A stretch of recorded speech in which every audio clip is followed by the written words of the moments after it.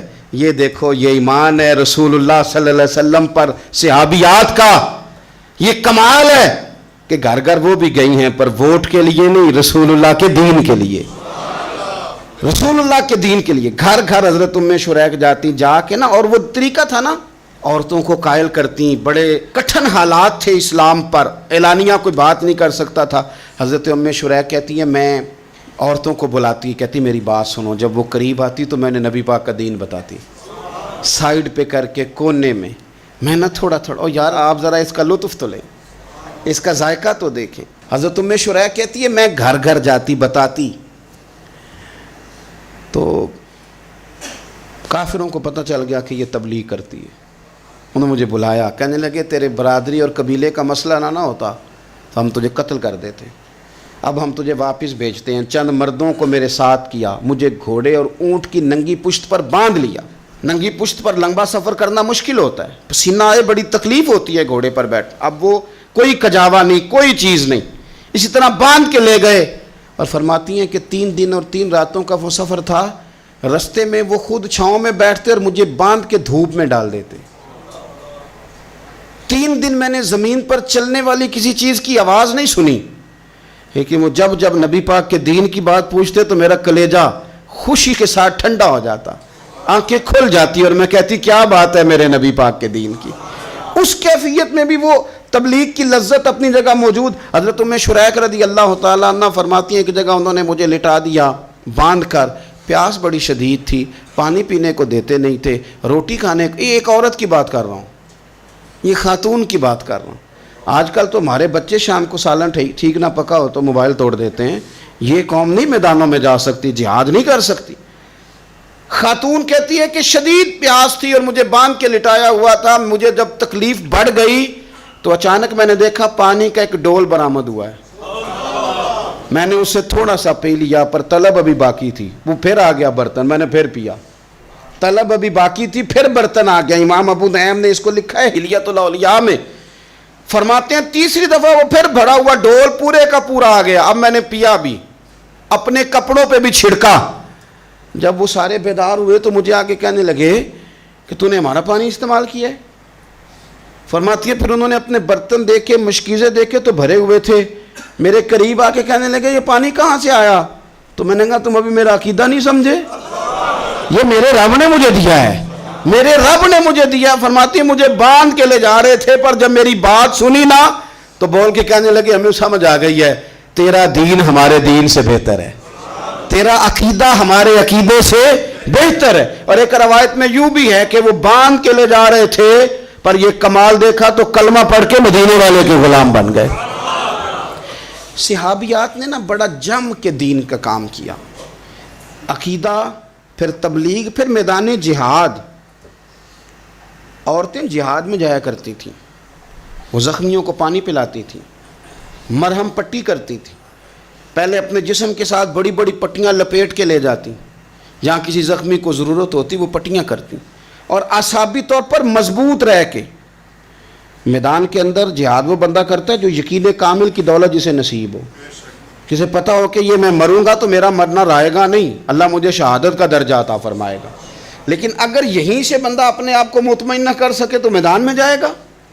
یقین کامل ہو، اگر ہو یقین کامل پیدا تو پھر کٹ جاتی ہیں زنجیریں، پھر انسان آگے مضبوطی سے آگے بڑھتا ہے۔ نبی پاک صلی اللہ علیہ وسلم جب جہاد کے لیے تشریف لے جاتے نا تو عورتوں پر کسی نہ کسی شخص کو نمائندہ بنا کے چھوڑ کے جاتے تھے۔ ایک دفعہ مولا علی شیر خدا کو بھی چھوڑ کے گئے، حضرت عبداللہ ابن مختوم رضی اللہ تعالیٰ عنہ کو بھی ایک دفعہ چھوڑ کے گئے۔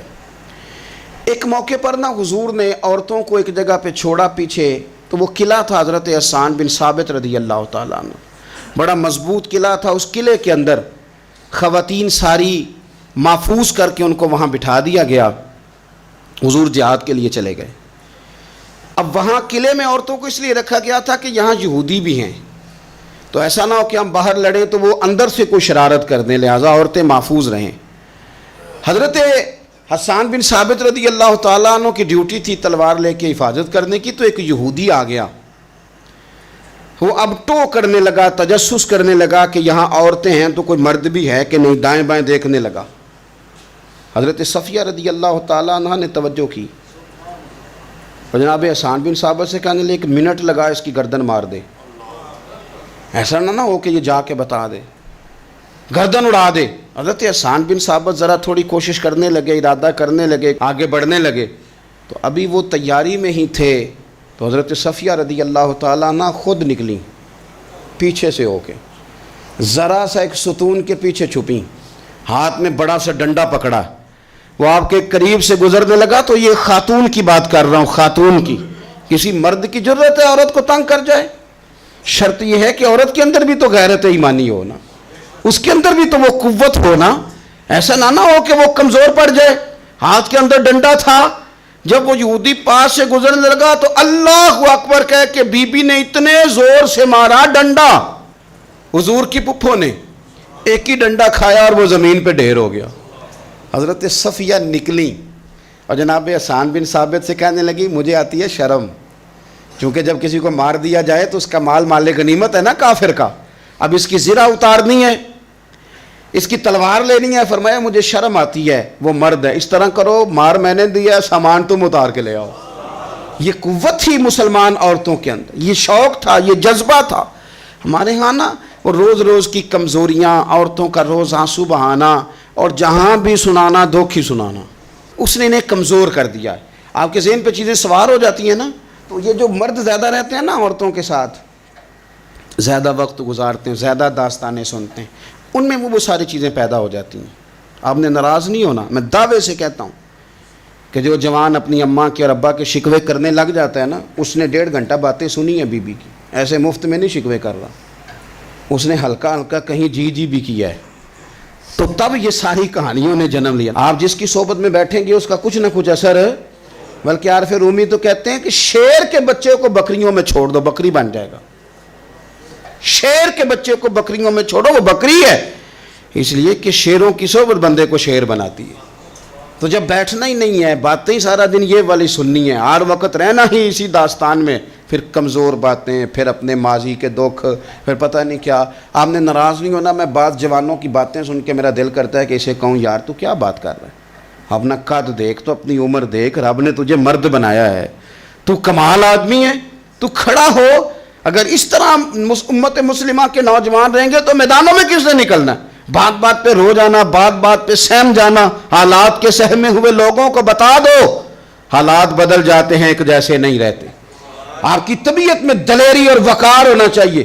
حضرت اسماء بنت ابی بکر صدیق، حضرت صدیق اکبر رضی اللہ تعالی عنہ کی وہ صاحبزادیاں ہیں جو حضرت عائشہ کی بڑی ہمشیرہ ہیں، رات کو غار ثور میں مرد جاتے ڈرتے ہیں، آج بھی ڈرتے ہیں، اور جناب اسماء نبی پاک کی روٹی لے کے جایا کرتی تھی۔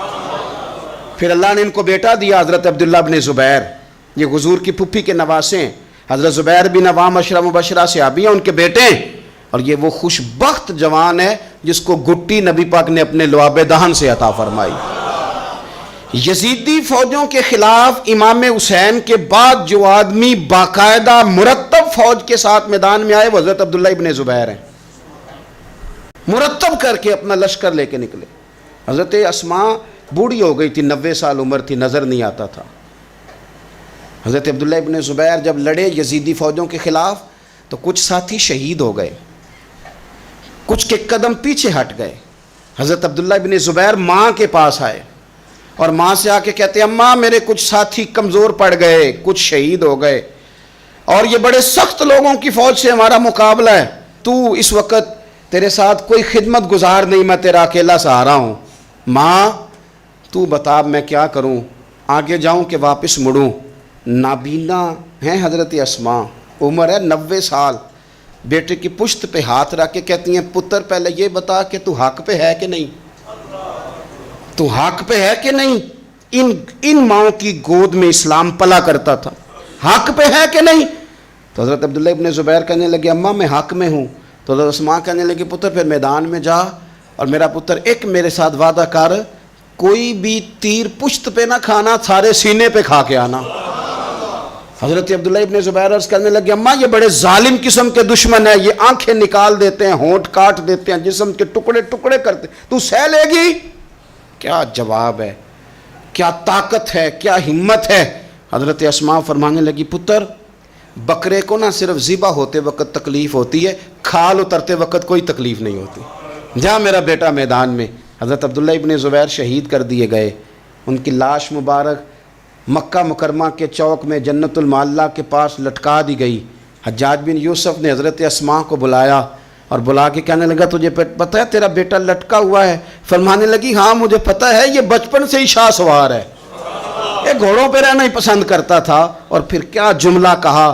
حجاج کے لوگ کہتے ہیں یہ فوجوں میں اور تلواروں کی جھنکار میں کبھی نہیں کانپا تھا, پر حضرت اسماء جو نابینا ہیں ان کے جملوں نے نرزہ طاری کر دیا. فرمانے لگی حجاج میرا پتر لٹک گیا ہے, کہیں تیرے آگے جھکا تو نہیں نا؟ لٹک ہی گیا ہے, جھکا تو نہیں میرا پتر؟ 14 دن تک لٹکے رہے, لاش مبارک لٹکی رہی, لیکن حضور کا لعاب دہن تھا نا. لوگ کہتے ہیں قریب سے گزرتے تھے تو دور دور تک خوشبوئیں پھیلی ہوئی, دور دور تک. مائیں ایک صحابیہ ہے, نام ہے ام عمارہ, جنگ احد میں زخمیوں کو پانی پلاتی, اپنے 2 بیٹے اپنا شوہر لے کے احد میں آئیں, زخمیوں کو پانی پلاتی ہیں, مرہم پٹی کرتی ہیں. اچانک جنگ کا پانسا پلٹ گیا. وہ درے پہ جو لوگ حضور نے مقرر کیے تھے وہ غلط فہمی کی وجہ سے درہ چھوڑ گئے, حالات اور ہو گئے, عجیب سا ماحول ہو گیا. پھر یہ بھی افواہ پھیلا دی گئی کہ معاذ اللہ حضور شہید کر دیے گئے. لوگوں کے حوصلے بڑے اور رنگ اختیار کرنے لگے. حضور کے گرد تھوڑے سے لوگ رہ گئے. او میرے بھائیوں, او ملت کی بیٹیوں بہنوں, یہ ہے تمہارا انداز دین کی خدمت میں, یہ خواتین کا انداز ہوتا ہے. حضرت ام عمارہ پہلے زخمیوں کی مرہم پٹی کرتی تھی, اب سارا کچھ پھینک دیا, تلوار لی اور جا کے نا حضور کے گرد کھڑی ہو گئی. کہنے لگی آئے نا, کون آتا ہے میرے کریم کے پاس, آ کے دکھائے نا کوئی, اساں کیتی ہے جان حوالے رب دے, ایسا عشق کمایا ہے اسی مرن تو اگے ہی مر گیا باہو, اساں تا مطلب نو پایا ہے. آ کے کھڑی ہو گئی.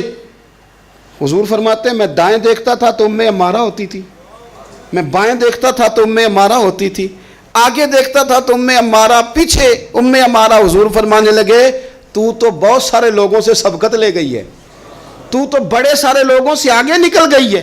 ان کو زخم لگ رہے ہیں, تیر آ رہے ہیں, پر خاتون ہو کے ڈٹی ہوئی ہیں. رسول اللہ صلی اللہ علیہ وسلم کے سامنے کھڑی, حضور پر آنے والے تیر اپنے وجود پہ لیتی ہیں. او میرے عزیز, رسول پاک علیہ السلام نے فرمایا تجھے رب نے بڑا حوصلہ دیا ہے. اتنا گہرا زخم بازو میں آیا کہ غار بن گئی, غار. اللہ کے پیارے محبوب نے نظر کرم فرمائی.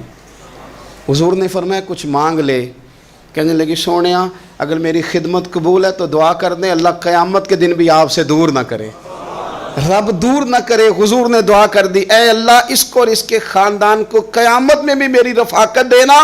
حضور کی دعا سنی تو باہر نکلی, فرمانے لگی لوگوں لو پھر, میں نے اپنا مقصد پا لیا ہے, میں کامیاب ہو گئی ہوں. اب دنیا کی کوئی مصیبت بھی میرے اوپر آئے تو مجھے کوئی پرواہ نہیں, اس لیے کہ مدینے والے نے یہاں بھی کرم فرما دیا ہے, وہاں بھی کرم فرما دیا ہے. یہ طاقتیں تھیں ان خواتین کے. ایک تابعی بزرگ تھے حضرت ابو عبد الرحمن فروغ, صاحب تاریخ بغداد نے لکھا ہے وہ جہاد پہ چلے گئے, 30,000 دینار اپنی بیوی کو جاتے دفعہ دے گئے. کہنے لگے لو پاس رکھ لو, اور بیٹا بھی ماں کی گود میں ہی تھا. کچھ نے لکھا پیدا ہو چکے تھے, کچھ کا کہنا ہے کہ ان کے جانے کے 1-2 ماہ بعد بیٹے کی ولادت ہوئی, اور بیٹے کا نام کیا ہے, ربیعہ بن ابو عبد الرحمن. اور یہ بیٹے وہ ہیں جو حضرت امام مالک جیسے لوگوں کے استاد ہیں, حضرت حسن بصری جیسے لوگوں نے ان سے پڑھا, خود جہاد پہ چلے گئے. آج تو فوجیوں کی نوکری ہے نا جی, ان کا یہ نظام ہے کہ وہ جاتے ہیں, انہیں تنخواہ ملتی ہے, چھٹی پہ آتے ہیں. اس زمانے میں یہ تھا کہ مال غنیمت سے حصہ ملتا تھا, اور فتوحات کا یہ طریقہ تھا کہ یہ علاقہ فتح ہوا تو آگے چلے گئے, وہ فتح ہوا تو آگے چلے گئے, وہ فتح ہوا تو آگے چلے گئے. کسی نے لوٹنا ہے تو پابندی نہیں تھی, لوٹ سکتا ہے. کچھ لوگ جہاد میں ہی رہتے تھے. حضرت ابو عبد الرحمن فروغ 27 سال جہاد میں رہے. 27 سال. یہاں تو خاوند باہر ہو تو بہت ساری عورتیں کہہ دیتی ہیں کہ تیرے ابے نے تو صرف پیسے کمائے ہیں. مصیبتیں تو ساری میں نے دیکھی ہیں معاذ اللہ. بعض جگہ, سب نہیں لیکن بعض جگہ کہہ دیتی ہیں کہ وقت تے سارے میں کیتے. 27 سال شوہر چلا گیا, واپس ہی نہیں آیا, 30,000 دینار دے کے چلے گئے.